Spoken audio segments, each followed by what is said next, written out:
Hello, students. This is Dr. Fazan Mirza. Many of my students have asked me to discuss genetic linkage and autosomal, how the two genes work in independent assortment and in genetic linkage. So let's start the discussion.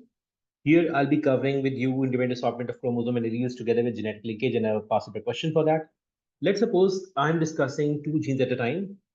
There's a plant where the coat color, or you can say the flower color, not the coat color, the flower color is basically by a gene capital B, small b, and the flower color is black or white. So in that case, capital B is the dominant allele and small b is white. So this information is provided to you. At the same time, the position of the flower being at axial position or the flower being at terminal position is coded by capital E, which means dominant allele E and a recessive allele E respectively. Now, when both these genes are being considered together and the information tells you in the paper that both the genes are on separate chromosomes, it means that capital B, small b is on one homologous pair and capital E, small e is on another homologous pair. It means that this particular flower that we are talking about, this is having black color because of capital B dominant allele, and the position of the flower is dictated by capital E, which means axial. So this is the condition. So this plant is heterozygous dominant, which means capital B, small b, capital A, small e for both the traits, or you can say it is heterozygous at both gene loci. Now, when meiosis will occur in this particular plant, the homologous pair in meiosis 1 we know gets separated. So this homologous pair will get separated into two cells, and this homologous pair will get separated into two cells as well. So capital B goes in one cell and the small b chromosome goes in the other cell. At the same time, the capital E goes in one cell and small e goes in another cell, which means that after meiosis 1, when homologous pairs of chromosomes have separated and meiosis 2 follows, the sister chromatids will eventually separate. So as a result, you will have cells which will be having both capital B and capital E alleles together and small e alleles together. So this means that you will not have any gametes right now that have one dominant and the other recessive allele. So both dominant alleles will be together in a gamete, either of the gamete, or both recessive alleles will be there in the gamete. Now, the gamete that is having both dominant alleles together is a dominant gamete, which means it's having both dominant alleles. Similarly, this is also the dominant gamete. Whereas these two gametes are recessive, I'm using D and R to represent dominant and recessive here. Keep that in mind. So let's take another case. Let's suppose the same cell, when it was undergoing this particular meiosis, and in meiosis 1, when chromosomes were being separated, let's suppose if capital B had gone in another cell, but together with small e, and the small b wala chromosome had come here together with the capital E. So what it would have led to, it would lead to formation of different set of gametes, which mean a dominant recessive gamete will form, which means capital B with a small b with a capital E, and similarly small b with a capital E. So what are we having here? We are having a situation where the change in this combination is occurring because of the random alignment of chromosomes during meiosis. When metaphase is occurring, in metaphase, the chromosomes, the homologous pair, they align in the equator of the cell, along the equator of the cell, and they get separated. So because of the random alignment of the homologous pairs, we actually end up getting four different kind of combinations in the cells. In this case, overall, an organism which is heterozygous at both gene loci will end up having four different kind of gametes, all in equal proportion. It will form gametes with both dominant alleles together, one dominant allele with one recessive allele with one dominant allele, and both recessive alleles together. All four gametes will be in equal proportion. Now, let's suppose if this thing continues. Why this has occurred? This has occurred, as I already told you, because of the random alignment of chromosome in metaphase 1. Why the random alignment of chromosome occurs? It can occur in this way. For example, if the random alignment, if it occurred in this way, that these both chromosomes lined up like this or in this way. So the separation will be in a different way. You can see there the red large chromosome is aligned in front of the small blue. Similarly, the large blue is aligned in front of the small red. So when they will get separated, this large red and large blue will go in one cell, and this large blue and the small red will go in the other cell. So you will have two kind of cells formed. Similarly, if instead of this, they had aligned in another way, where a large red chromosome had aligned in front of the small red chromosome, they would end up in the same gamete. Similarly, a large blue with a small blue will end up in the same gamete, and so on and so forth. That's how the random alignment of chromosome at metaphase 1 and their separation in anaphase 1 to telophase 1, and eventually at the end of meiosis, you end up having four different gametes, all four in equal proportion. This is how gametes form. Now, since both the genes were on two separate chromosomes, you have four different combinations occurring and all in equal proportion. How this leads to further?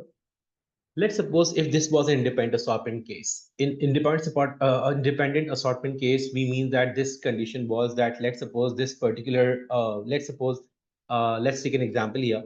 For example, I'm taking here that capital B, capital E, these are for brown long, which means these state for something which is coding for brown color, and capital E for long. Similarly, small b and small e for white and short.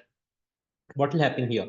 You will have four kind of gametes forming from both these purebred combination. So this organism forms four different kind of gametes. All gametes will be alike because when its homologous pairs separate, every gamete will have just the combination of one dominant and the other dominant allele. So all the gametes that this forms are dominant gametes. Similarly, the other guy, this one will make up all the gametes which are recessive. So when you cross them together, you will get this kind of a cross that all the organisms formed in the F1 offsprings will be hybrid. Why will they be hybrid? They all will receive the dominant allele from one parent and the recessives from the other. As a result, all four of them will end up showing the dominant phenotypes. Dominant phenotype will be dictated by this dominant allele capital B and capital E. In this case, all of them will be brown long, brown long each. 100% hybrid offspring, they will be 100% parental class. Parental class means they will be exactly like their parents. Now let's move on and cross one of the F1 offspring with the purebred recessive. This F1 offspring, since it's having heterozygous condition, which means it is heterozygous at both gene loci, it will form four different gametes. One gamete will be having dominant combination, one will be having dominant recessive, the other will be recessive dominant, and the last will be recessive. Whereas this purebred recessive will form all the gametes which are recessive. So as a result, when you cross them together, you get this kind of a cross that again four phenotypes are formed. But in this case, you will have two new varieties forming as well. A new variety means that now instead of just brown and long being together or white and short being together, you will have a new combination of brown and short being together. Brown coming from one parent and short coming from the other parent. Similarly, white and long will be a new combination. So these kind of organisms are called new variety. Whereas the one that's formed at the top and the one at the bottom, these are the parental class. In short, the dominant phenotype F1, the offspring, and the recessive offspring will be produced in 1:1 ratio. The recombinants will also be 1:1 ratio. So all will be formed 1:1 ratio, or you can see 1:all ratio. 1:all ratio occurs. Why? Because of no recombination. There was no change. There was no linkage there. So in this case, four phenotypes are forming, four phenotypes in the ratio 1:all, dominant, recessive each.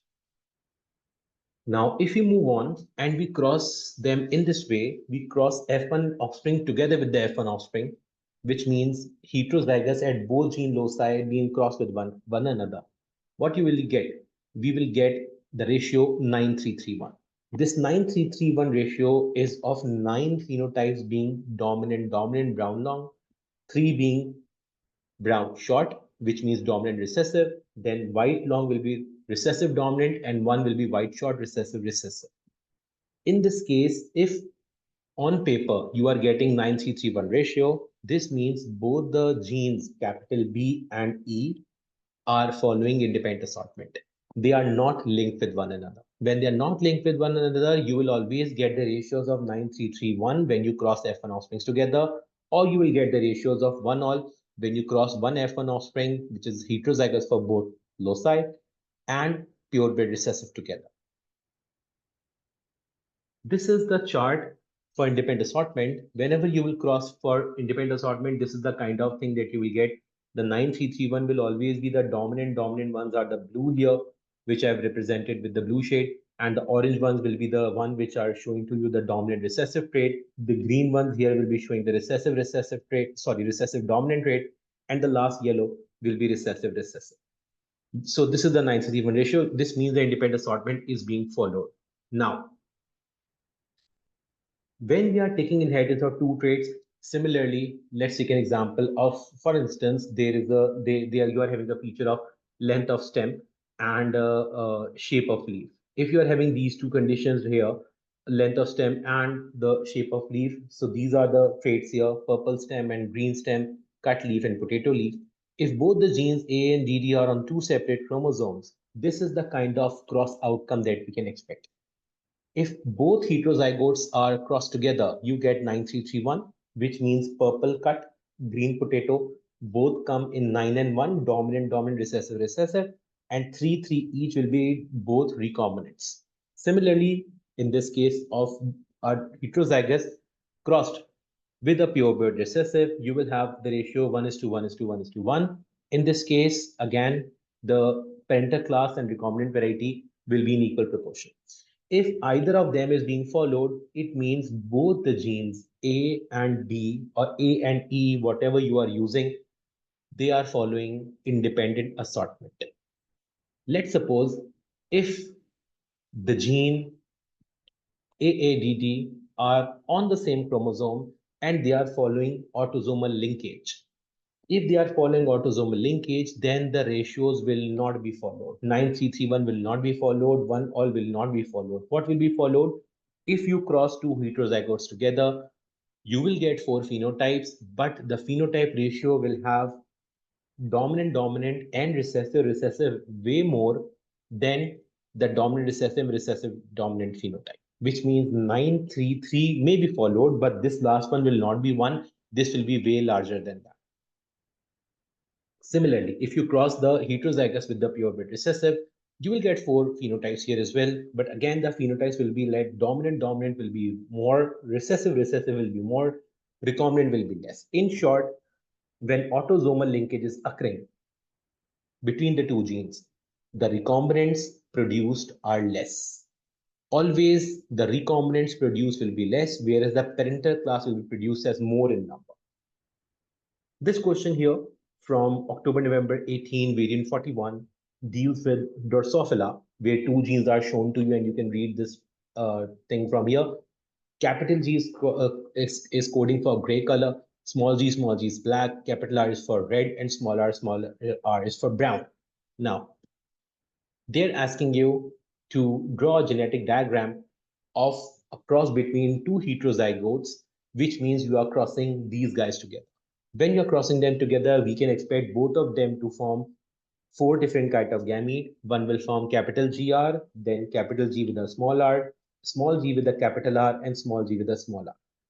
Both of them will form the same 4 kind of gamete. So 4 same kind of gamete will form. You will cross 4 by 4, a 16 box square will be formed, and you will expect 9:3:1 ratio. When 9:3:1 ratio will occur, you will expect the dominant parental class to be 9, the parental class recessive black brown to be 1, and the recombinant classes, which means one parent feature and the other parent feature in combination, will be less, 3, 3 each. Furthermore, they have given the actual data.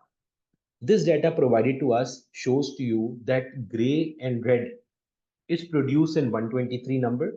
Gray, brown, black, red are 7 and 6 each.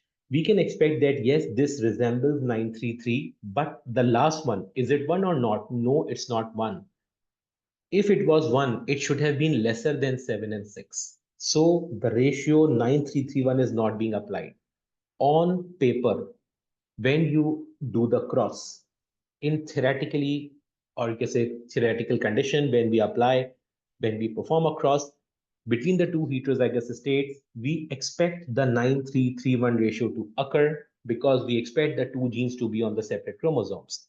But if the two genes are on the same chromosomes, the 9331 ratio will not be followed. You will have organisms being produced in large quantity, dominant, and recessive will be large as well, more in number, whereas the recombinant will be lesser in proportion. So you can see this here that the recombinants are less, whereas the parental variety are way more. So this is not 9331. This is an example of autosomal linkage. Similarly, there's another question in May June 18 variant 2. This question also shows to you a similar condition in which the F2 offsprings are shown to be purple long, purple round, red long, and red round. These and the last, they are the parental class. Are they 9331 or not? No, they are not. If they were 9331, then the last thing 55 should not have been 55. It should have been lesser than 21, something like 4 or 5. So this is parental class being more, parental class being more. So this again is an example of autosomal linkage and or genetic linkage and not independent assortment.